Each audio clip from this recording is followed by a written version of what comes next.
سے نبی کریم صلی اللہ علیہ وآلہ وسلم سے یہاں تک کہ آپ خراٹے لینے لگے۔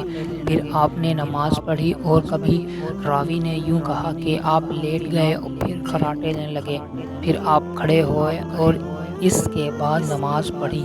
پھر سفیان نے ہم سے دوسری مرتبہ ابن عباس رضی اللہ تعالیٰ عنہ کہتے کہ ایک مرتبہ میں نے اپنی خالہ ام المومنین میمونہ رضی اللہ تعالیٰ عنہ کے گھر رات گزاری، تو میں نے دیکھا کہ رسول اللہ صلی اللہ علیہ وآلہ وسلم رات کو اٹھے جب تھوڑی سی رات باقی رہ گئی، تو آپ صلی اللہ علیہ وآلہ وسلم نے اٹھ کر ایک لٹکے ہوئے مشکیزے سے ہلکا سا وضو کیا۔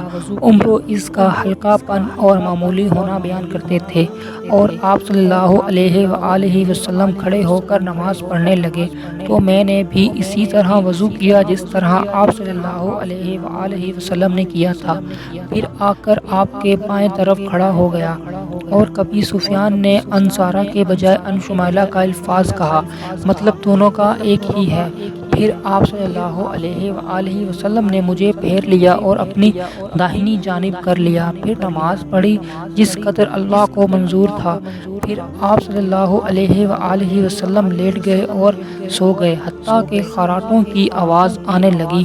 پھر آپ کی خدمت میں مؤذن حاضر ہوا اور اس نے آپ صلی اللہ علیہ وآلہ وسلم کو نماز کی اطلاع دی، تو آپ صلی اللہ علیہ وآلہ وسلم اس کے ساتھ نماز کے لیے تشریف لے گئے۔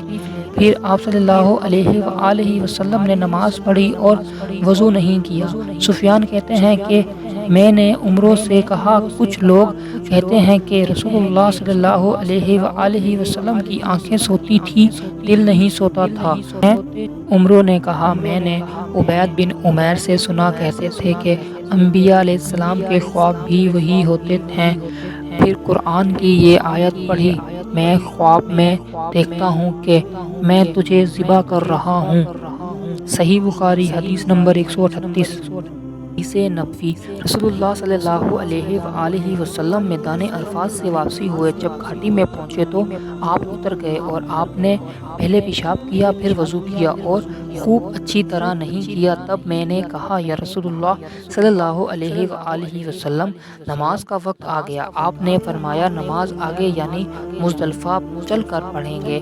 جب مزدلفہ پہنچے تو آپ نے خوب اچھی طرح وضو کیا، پھر جماعت کھڑی کی گئی۔ آپ نے مغرب کی نماز پڑھی، پھر ہر شخص نے اپنے اونٹ کو اپنی جگہ بٹھایا، پھر عشاء کی جماعت کھڑی کی گئی اور آپ نے نماز پڑھی، اور ان دونوں نمازوں کے درمیان کوئی نماز نہیں پڑھی۔ صحیح بخاری حدیث نمبر 139۔